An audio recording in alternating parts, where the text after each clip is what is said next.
YouTube. This is a video in response to a comment that I got, one of many comments that I got in relation to my autism example that I gave a couple of weeks ago. And I'm going to read the comment out word for word, and then I'm going to respond to it through a video format, purely because there's so much that I can say and so much nuanced information I need to give in response that a text response just would not work. And I'm hoping that this would be a fulsome response that will hopefully explain what I want to say. So first of all, this is a comment that I'm going to read, and I will say that for context, despite what I may say in the future, this didn't make me angry or upset. There are things that were in this which I don't agree with, and I've identified as being quite a common trait with certain types of characters, particularly on social media. So I want to use it as an example to really respond to those sorts of comments generally, not just on my channel, but on other people's channels as well, and just across social media generally. And I believe that this comment came from a place of trying to be helpful, not a place of attack. And I don't resent the things that this person said or how they said them. I just don't agree with them. That's the point I'm making. And I will explain the reasons why I don't agree with them in my video. But just in context, thank them. I want to thank them for their comment.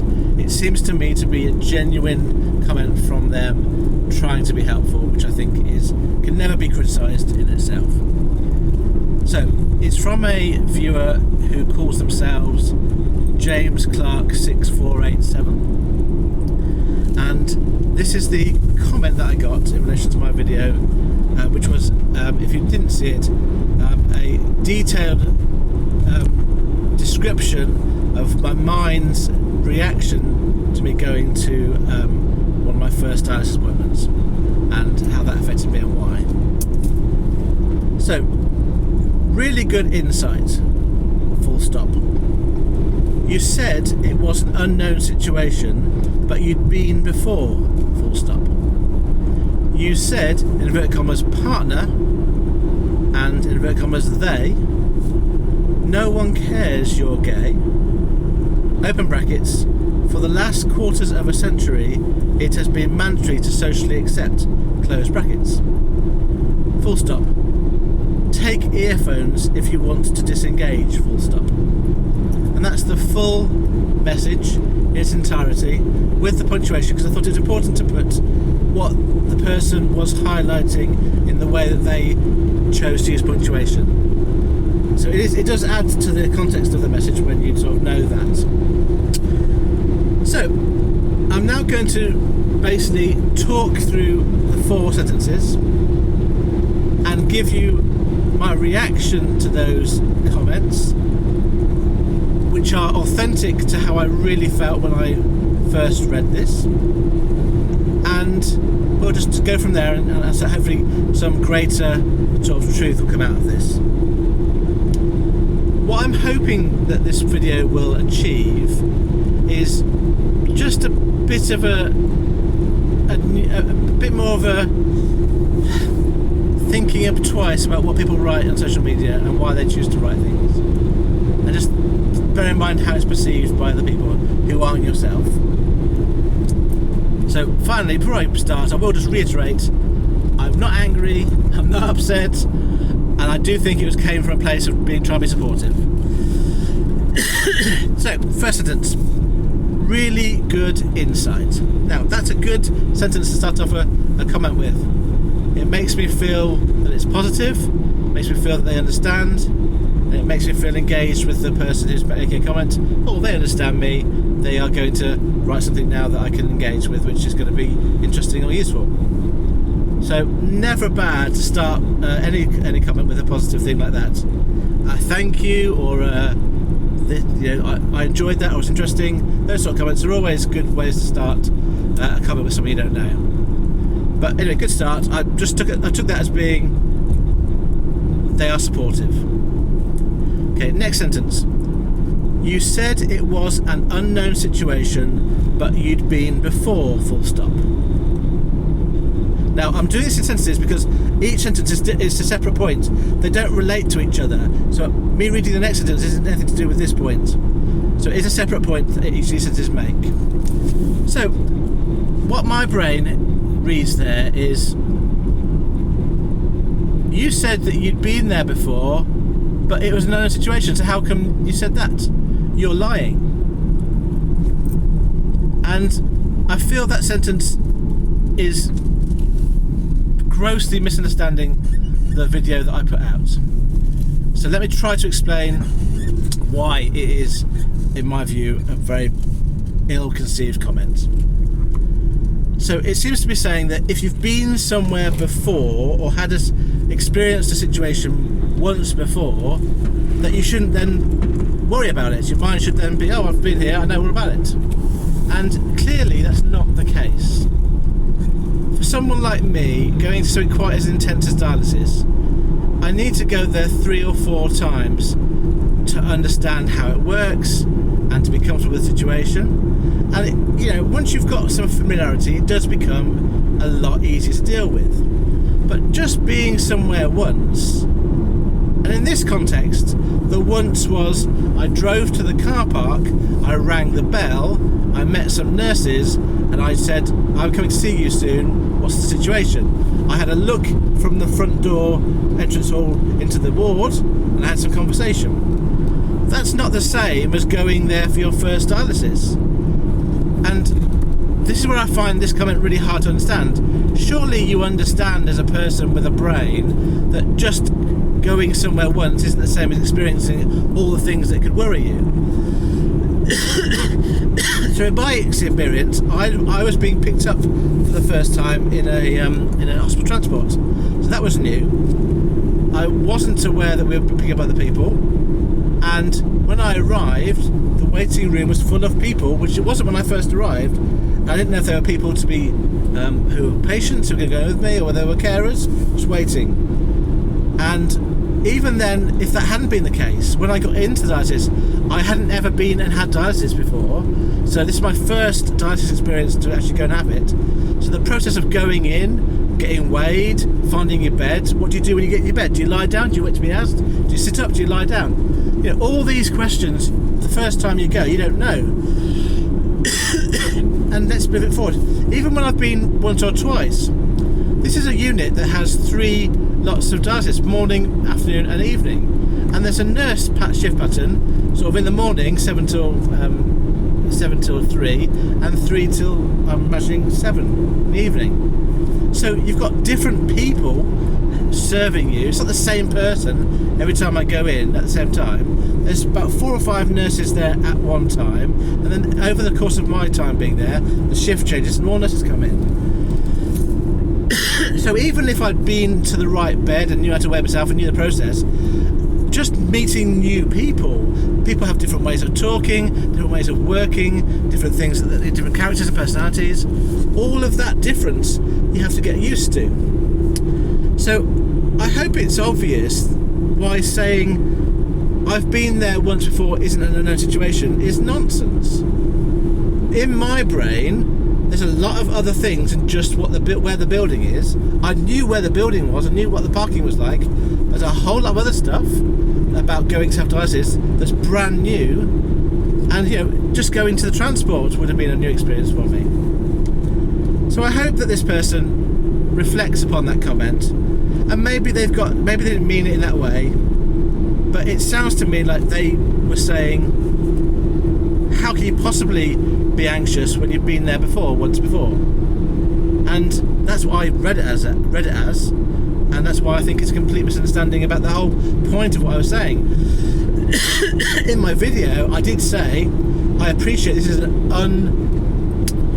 an irrational response, but it's a real response. I am really feeling this anxiety, but I know that it's irrational. It's not based on any sort of logical reason. All I was doing was being picked up and going to a place to have dialysis. And if your mind doesn't get anxious in a situation, maybe you find it hard to understand. Maybe for some people, you go to a building once, but once you've done that, there's no anxiety. And excellent, if that's your situation, I feel really thankful for you. But that's not a lot of people's situation. Right, next point. So this is a separate point. The quote is, you said inverted commas partner and inverted commas they, no one cares you're gay. Open brackets, for the last quarter of a century it has been mandatory to socially accept, close brackets. So there's 2 points here I want to try to sort of raise, and I'm not going to address it directly because I don't think that is the point. The point is the person has made an assumption about my sexuality from this video, from the way I worded it. Now, I don't think it matters what my sexuality is, because I'm a same-day courier and I work on YouTube. Why would it matter if I was one of the following sexualities? This is how I see it. I could either be homosexual, heterosexual, asexual, or bisexual. And there are probably other ones that you could add to that. I mean, I suppose you could add polygamy, but I'm not I would put that down as being bisexual in my mind. But there might be other sexualities out there. But in my head, there are 4 sexualities that you can have. And in my mind, they are things you're born with, and you can't really control. You just are what that is. And I am one of those 4, and I know I am. I always have been. I don't try and change it or react against it, depending on what society says. But take what I've just said, and then look back at my other videos and see if you can work out, if you care that much, see if you can work out what my sexuality is, because it is obvious from the videos that I've done, because I do mention the gender of my partner, for example. It's one way of working it out. But I don't care if society sees me as gay, asexual, bisexual, or heterosexual, because it's none of society's business. I know what I am, and providing society lets me get on with my life, that's all I think about. But this person has made an assumption based on one video, I think, and that's interesting. I find that interesting. I think that if you looked at other videos of mine, you might come with a different conclusion. So I'm going to have to assume here that this person hasn't watched a lot of my videos, and yet they've chosen to make a comment to give me quite a lot of advice about how I should live my life. Second point, and this is my brain being very logical. I appreciate this might be a bit too much for some people, but I think there'll be enough people out there who'll understand what I'm saying.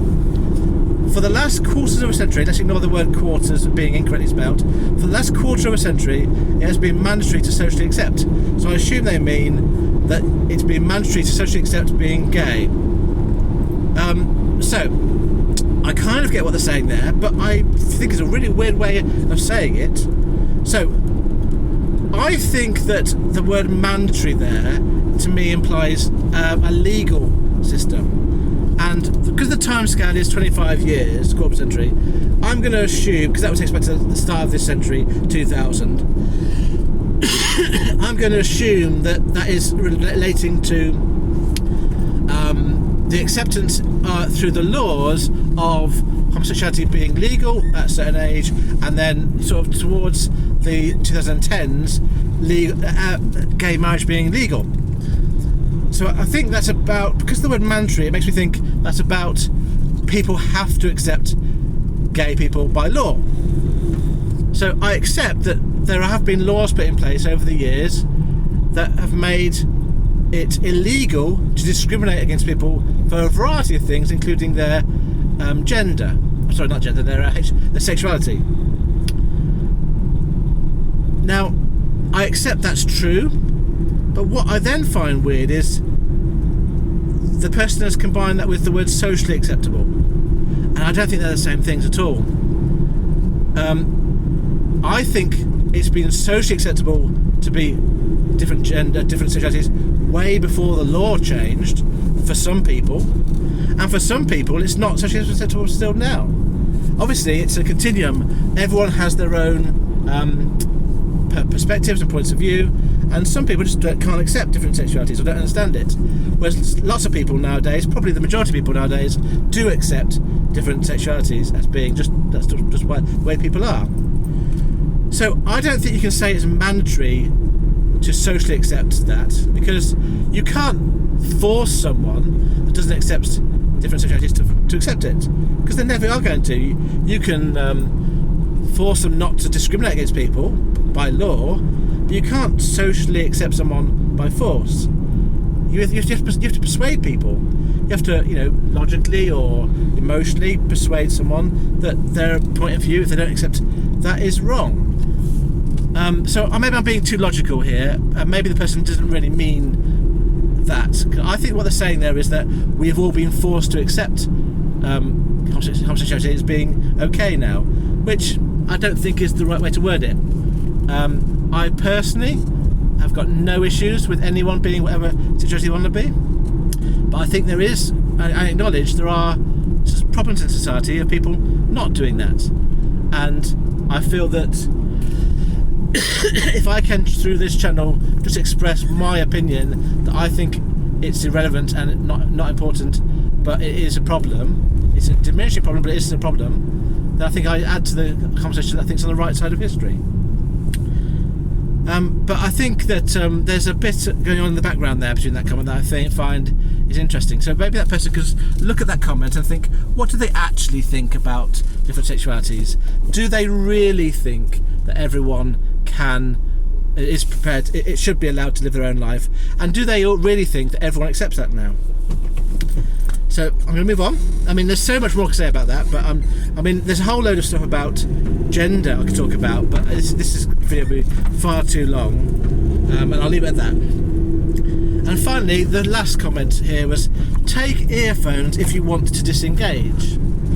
Again, I just find that comment, although it might be heartfelt, there are two issues with it that I find completely, grossly inappropriate.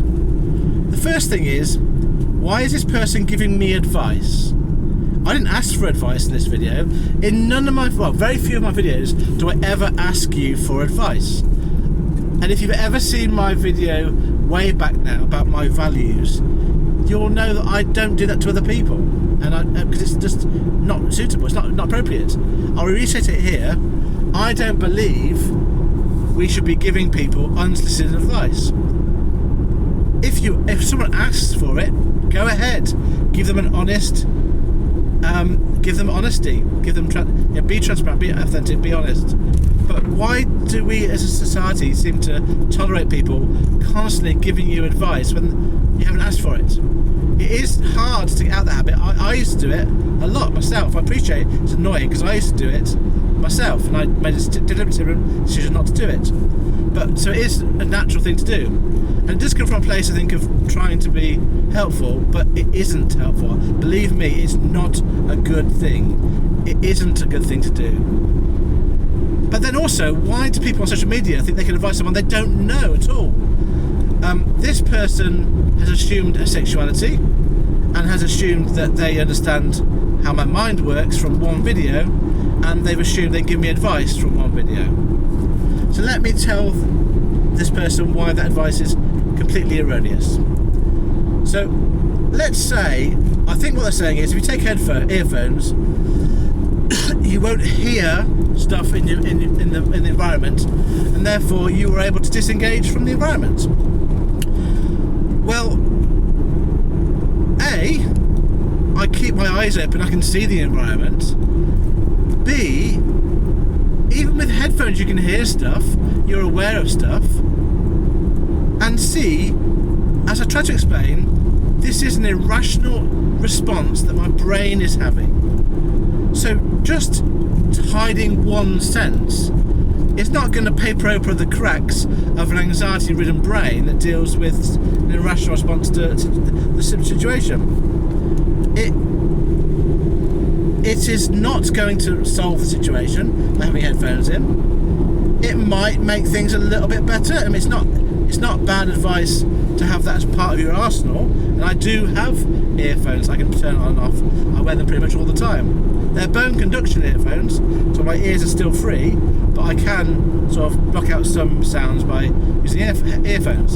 So I do that, but that isn't the answer. That isn't going to suddenly solve all the other sensory inputs that come into my mind and all the things my mind exaggerates and makes up. So it seems to me that this person probably doesn't live a life with much anxiety. And I don't know, I've got no idea about this person, but because of those comments, I think they don't really understand what I was saying, whereas other comments have shown a really clear understanding that other people do get what it's like. Now, obviously, I'm not criticising this person for not understanding, because why would they? If they don't have the same brain as me, they're not going to understand me. I'm not criticising them for trying to make a positive comment, because I think it comes from a place of positivity. What I'm criticising and I'm pushing back on is what you've chosen to say and the way you've chosen to say it, because I think it shows a lack of understanding. And if no one tells you these things, maybe you could do this to everybody, and maybe you're someone that isn't reflective. Maybe you'll just react negatively to this and think, I don't agree with him, I'm going to shut that down. But I'm someone that is very reflective, and I will kind of take on board a lot of external opinions and then formulate my own opinion based on them, based on my personality and my logic. And that's what I've done with this comment. And so I've chosen to do a quite in-depth reply. We're on 21 minutes already.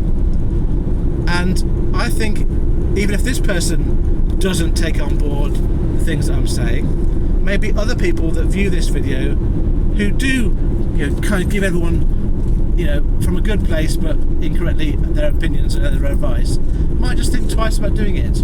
Or they might think, put yourself in someone else's shoes. If someone else gives you advice like that, how do you respond? Do you like it? That's a good one for me. That's what made me change. I thought, why am I reacting negatively to people giving me unsolicited advice? This is family doing this. And I thought, well, I haven't asked for it, so what would they feel like if I did that to them? And I thought, oh, they wouldn't like it, would they? Oh, and you do that, don't you? Yes, you do. So stop doing that. So I've had my own epiphany about this, and I think it's worth just trying to share that through this channel. I hope that makes some sense. There is more that I can say, which I'll do in another video about other things, but I'm going to leave it there in response to that particular comment, which I do appreciate receiving it, because it gives me a chance to do this reply, and to talk about stuff that's important to me. So thank you, Jamesclarke6487, and feel free, if you want to respond again, to tell me what you think about this video. Best wishes. Farewell, friends.